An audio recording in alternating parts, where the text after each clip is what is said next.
Welcome to RD Tutorials. Today we are going to discuss the group influences on consumer behavior. Now, all of us understand the larger culture of a society or country shapes all families in it.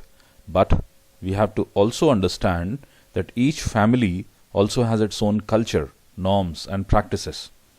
Thus, different families differ in the value they place on materialism and on simplicity versus indulgence, in permitting debt, and in the extent to which the user, payer, and buyer roles are blended or separated. Okay, so families are the basic form of groups. They are the part of the primary groups. So we'll understand all such kind of a things. Now try to understand, there are several groups that we encounter in our day-to-day life. For example, religion. Religion also is a group to which we belong. Now religion certainly influences what people may or may not consume. Like for example, the kosher food by the Jews. Religion also affects the payer role by sanctioning the practice of borrowing. For example, let us say Islam forbids the practice of borrowing. Now, sanctioning the practice of borrowing means Islam is totally against the practice of lending or borrowing or the interests, right? So they consider this to be a sin. Again, certain religions prohibit women from going to the market. So the buyer role becomes the exclusive prerogative of men. Likewise, you can also see group influences in work. Okay, employers and work groups influence all the three roles. What are the three? That user, payer, and buyer. Beyond a norm about clothes and cars, employers also influence other user decisions such as what kind of personal computer you can buy for your office desk, what airlines and what fare class you may fly, which hotels you may stay at, and whether or not you may take your spouse on business trips.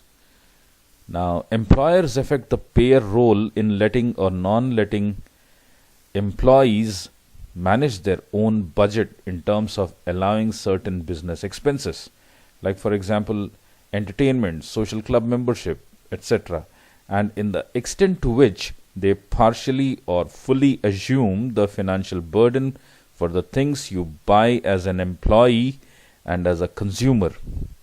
For example, let us say health insurance, company car or housing rent subsidy, the home phone, the paid annual vacation. Okay, so the company or the employer may be paying it fully or partially.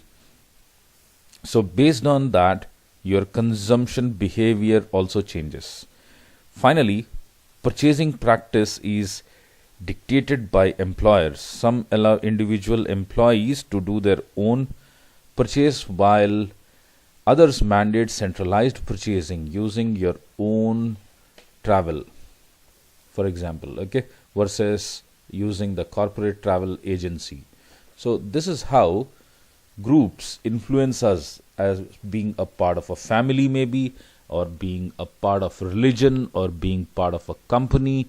So there are groups and they do influence the consumption patterns or the consumer behavior. So this is the entire agenda of this session. This is what we are going to discuss in detail.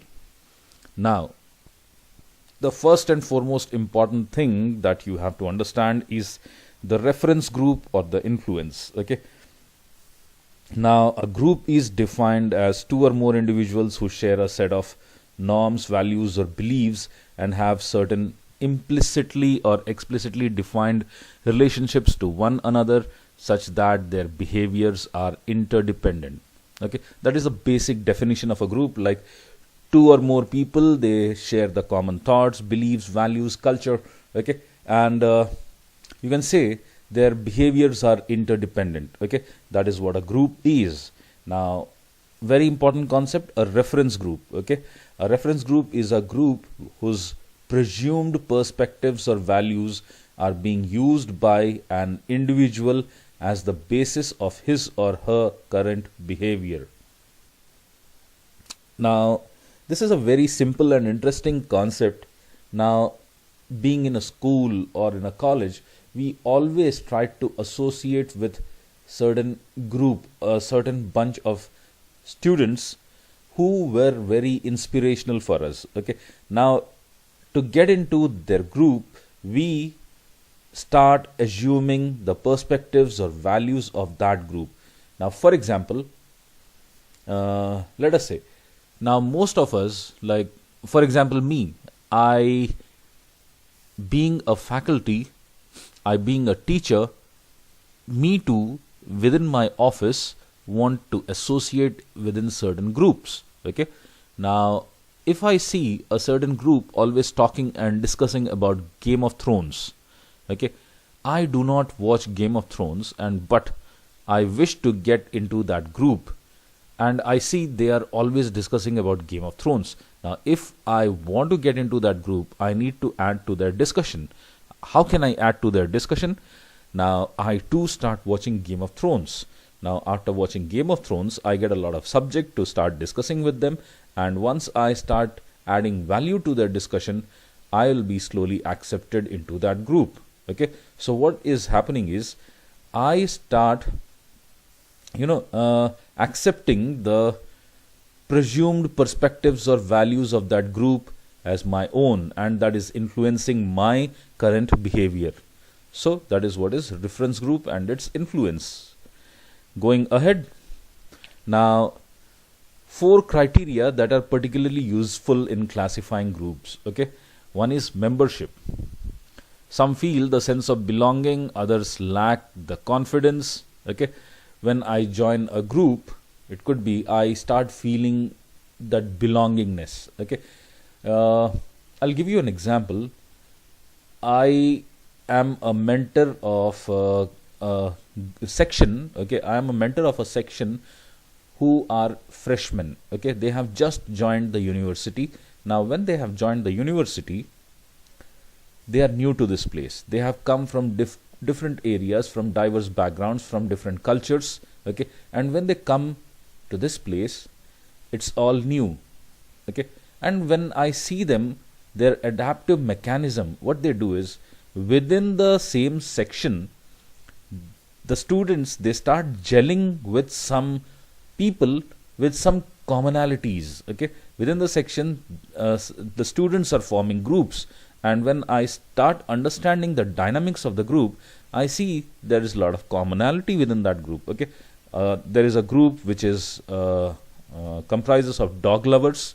Okay, and there is a group which is totally based on geographic region, like all those students came from more or less the similar region, so they formed a group. Now, why did they form this group? Maybe they feel a sense of belongingness, they feel homely when they are with that group, or maybe they lack confidence. They may they may fall homesick, or they lack confidence. So just to avoid all those things, they just joined a group. Okay, so they became the members of that group. So one is membership. Then strength of social tie, closeness and intimacy of the group. Okay, now how close or how intimate are we within as a group? Now, primary group and secondary group. Primary group is the family and friends with which we have a lot of interaction. We come together on a daily basis, we come face to face on a regular basis. That is primary group. Now, secondary group is a professional and neighborhood associations, where there is a less interaction or weaker interaction. Okay, now for example, I am a member of Rotary Club. Now, we meet once in a week or once in a month. Okay, so that's just a secondary group. Okay, now the third is the type of contact. What kind of contact do we have? Direct or indirect? Direct is face to face. We have a face to face interaction, and indirect is maybe online through Skype or through FaceTime, or many other things. Now I have this Google Duo, so I chat with my friends over Google Duo, or maybe a WhatsApp video call. All these are indirect contacts. Okay, then attraction. Okay, desirability that membership in a given group has for the individual. Okay, the more desirable or less desirable. Okay, now I have this two types of attraction, that is dissociative reference group and aspiration reference group. Okay, now dissociative reference group is teenagers avoid clothing or older consumers. Okay, where we start shunning certain things. Now based on a reference group, I start avoiding certain type of clothing. Now let us say I'm a part of a professional reference group. Now since I'm a part of professional reference group, I see all of them wearing formal clothes, or what I say a power attire. Okay, now when I look at that, I stop or I avoid the casual clothing that I possess. Okay, that is dissociative reference group. Likewise, aspiration. Okay, frequently purchases products thought to be used by reference group. So carrying forward the same example, now I see my reference group wearing power attire.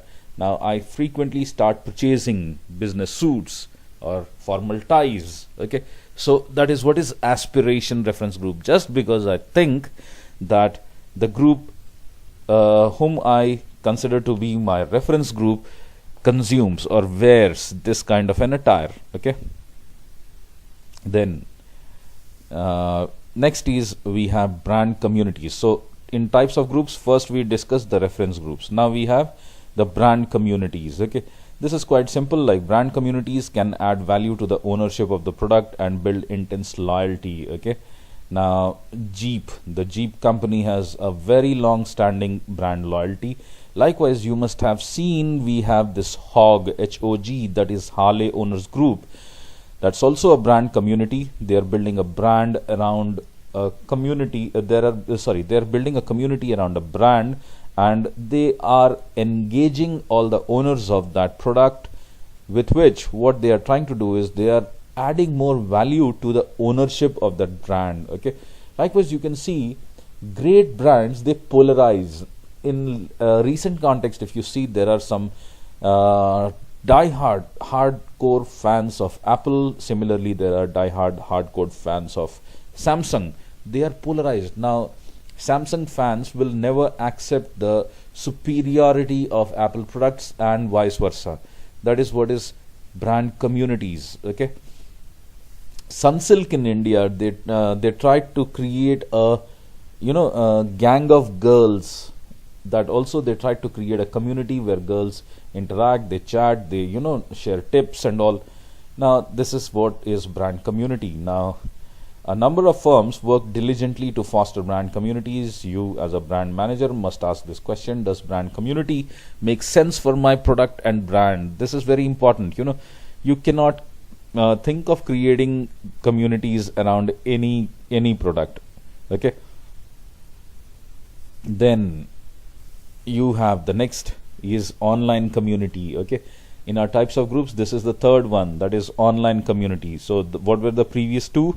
One was reference groups, then the second was brand communities, third is online community. Okay, online community in today's context, if you see, you start following a page, okay, on a Facebook, so you are becoming a part of a community. Okay, you like the interaction on that page. Likewise, you create a WhatsApp group. Okay, so all these are examples of online communities. Then guiding principles for companies on online communities, that is transparency. Okay, that's very, very important, because online communities, they are, again, I would say they are double-edged swords, because at one time it gives you an opportunity to connect and interact with your fans, and at the same time the fans are let loose. They can at times come in your defense, and at the same time the entire tables could be turned against you. Okay, you can encounter massive criticism from the community. That's a very, very big risk. And being part of the community, not just treat the members as a market. Okay, you cannot just treat them as a market. You just cannot send them some pushy messages where you just keep pitching a product. you have to start considering this as a community. Give them some, important information. You can engage them. You can, create activities, but you cannot be, you cannot afford to be pushy all the time. Okay. I love the way Google does it. If you become a beta user, okay, a beta tester, you get the opportunity to use all its upcoming products beforehand. That's again a very, very big privilege that people love to enjoy. I would love to enjoy an app much before it hits the market, right? So I would love to be a part of a community. So rather than selling something to me or pushing certain products to me, what Google does is gives me an opportunity to use the products before it hits the market, and I just love it. And then adapt marketing efforts to fit the nature of the site. Okay, so advertise on the site keeping this in mind. So you cannot, this is the simple same thing that I was just telling you. You cannot be pushy. Okay, you cannot just keep pushing some advertisements which are either irrelevant or would just simply piss off the group. Then reference group influences on consumption process. How does a reference group influence the consumption process? So reference group influences can take three forms. One is informational influence, normative influence, and identification influence. So information influence is where individuals use the behavior or opinion of reference group as an information. Okay, so just I seek information from my group, what kind of products they like or what is their opinion about a certain product. Based on that, I just I take my buy or no buy decisions. Okay, and normative influence, individuals buy a product to gain rewards or avoid sanctions of the group. Okay, I start purchasing certain products just because my group would reward me or appreciate me. I may avoid purchasing certain products just because my group may not boycott me. Okay, now let us say if I'm in a group which is a fan of who are fans of Apple, it would make sense for me to purchase an Apple phone. Okay, it would make sense for me to purchase an iPhone. If I purchase an Apple iPhone or iPhone 10 that's recently launched, I may be appreciated in my reference group. But if I purchase a Samsung phone, I may be sanctioned. I may be boycotted from the group.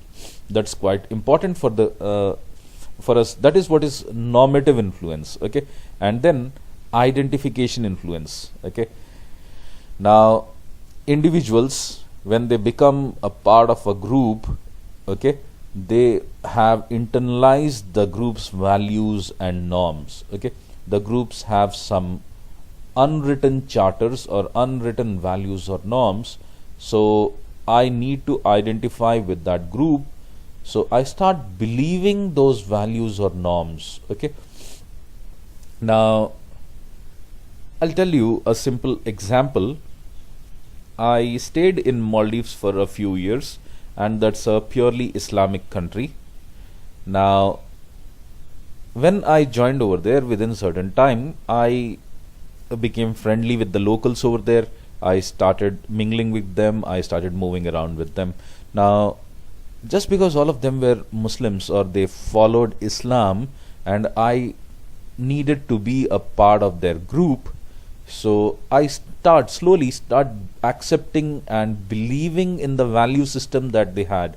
Even I started avoiding I started not avoiding, sorry, I started accepting the koshered meat. I too started praying along with them. So this is what is happening. You start internalizing the group's values and norms. Okay, then reference group influences on consumption process. Now how does this this is an important thing that you can remember. Now these are certain things which, if they occur, it will have high degree of influence on the reference group. Okay, high degree of reference group influence. Now let us say visible usage. If the usage of certain thing is quite visible, the reference group will have a great deal of influence. Now, for example, the usage of a phone quite a visible usage. Okay, so I would like to purchase the same phone that my group uses. If the if the usage is not that visible, okay, I may not be interested in purchasing what the group purchases, or I may take my individual decision. For example, let us say the brand of underwear. Okay, I'm not interested. This is not a visible usage, so I'm not interested in what the group wears. I can take my individual decisions. Okay, now high relevance of product to the group. How relevant is that product to the group? Now, for example, if I'm a part of a bikers group, so bike is the most or one of the most relevant products for the bikers. Now, highly relevant. So I will like to purchase the same bike that my group, most of the people in my group owns. Okay. Then low individual purchase confidence. Now, if an individual has low purchase confidence, again, he will rely on the group for his information. Okay. And if he has a high degree of confidence, individual purchase confidence, he may not rely on the group. Okay, he can take his own decision. Then strong individual commitment to the group. The more committed I am to the group, the more influence the group will have over me. Okay, and if I'm not that seriously committed to the group, it hardly matters. Okay, I can take my own decision.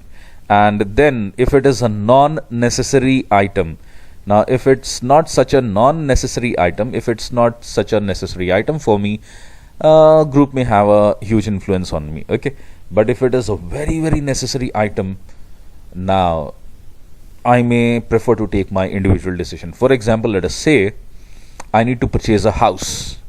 Okay, purchasing a house is a very very necessary decision. Okay, very important decision. Now, do you think I'll trust or I'll rely on my group to purchase a house? May not be. For this, I need to understand my needs, my requirements, my capacity to pay, and will my family be comfortable in that group. So this is not depending on my reference group, rather it will be a very very individual and personalized decision. Okay,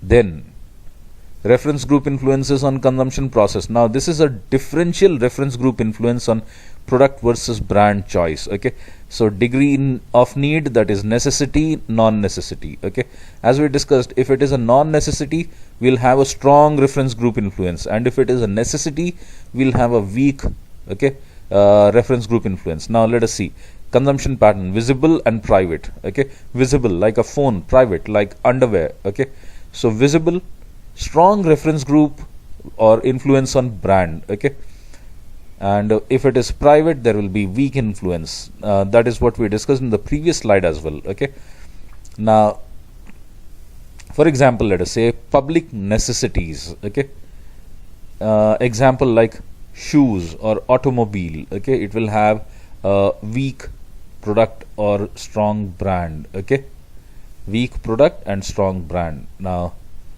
here again, private necessities, example clothes washer or insurance, weak product and brand. Okay, both are weak. Now in non-necessity, strong product and brand, both are strong. Okay, like snowboard or health club. Okay, this will have a strong influence. Then private luxuries like home hot tub or home theater system, strong product and weak brand. Okay, so this is not that important, just I put it over here for just a basic understanding or an extension of what we learned in the previous slide. Now communities within groups and opinion leadership. Okay, now this is word of mouth. Now we trust our groups, so based on the word of mouth generated by my group, I may take my buy or no buy decision. Now any new movie that is released, and if my reference group or my group to which I am associated, they are talking good about the movie, I would love to watch that movie. But if they are talking ill about that movie, I may stay away from that movie, right?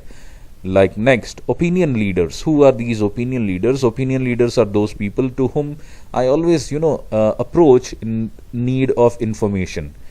Market mavens, influentials, and effluentials.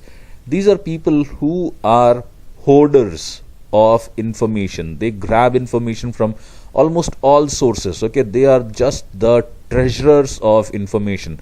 So I need information, I go to them. Okay. And then marketing and online strategies. This is what we'll discuss, how reference groups and the group behavior influence market and online strategies. Now, as discussed, opinion leaders. Opinion leaders is the go-to person for specific type of information. Okay, you can pause the video and you can just take the theoretical concept. But as I told you earlier, these are the people whom we approach in case of need. We need information, we go to them. Okay, like in rural markets, if you see, you have these mukhias or sarpanch who are a bit influential, and they are supposed to have greater knowledge than the other villagers. So in case of any kind of a purchase that a villager wishes to do, they approach these sarpanch or mukhias and take their opinion. Okay, so these are opinion leaders in rural markets. Now, communication within groups and opinion leaders. Okay, now situations in which word of mouth and opinion leadership occurs. Now let us see the likelihood of seeking an opinion leader. Now, product knowledge, high and low. Okay, and product and purchase involvement, high and low. Okay, so I have high product knowledge or I have low product knowledge, and whatever I am purchasing, it's a high involvement product or a low involvement product. High involvement product may be a car or an apartment. Low involvement product may be, maybe let us say, a day-to-day item, like let us say salt or rice.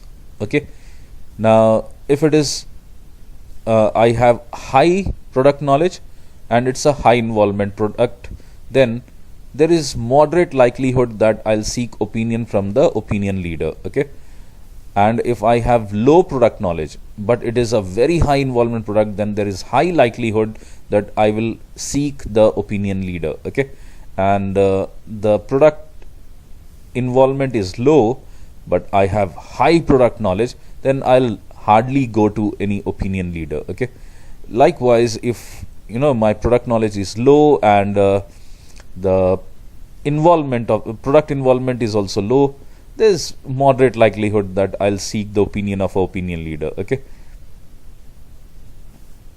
then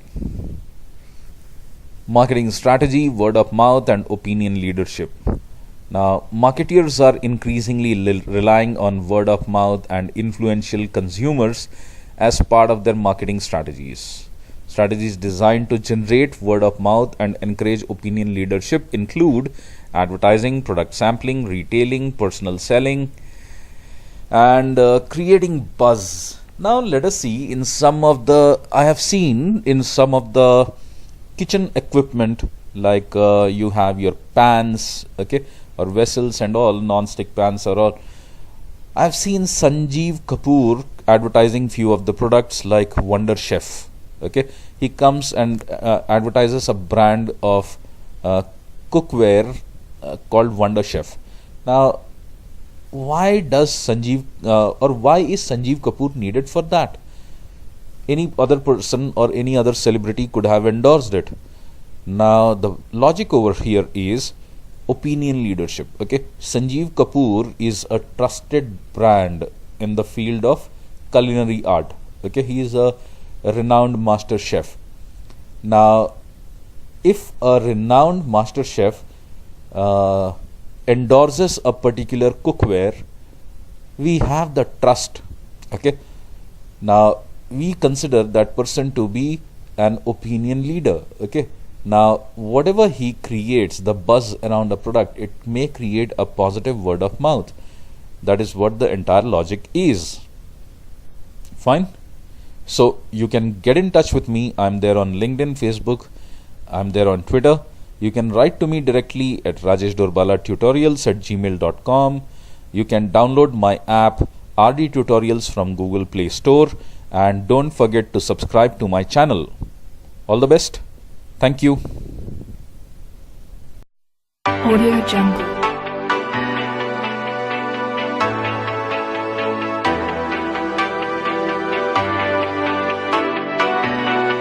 Audio Jungle.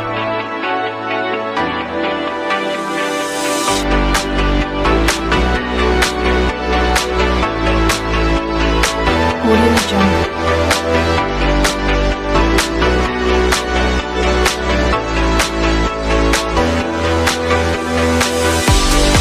Audio Jungle.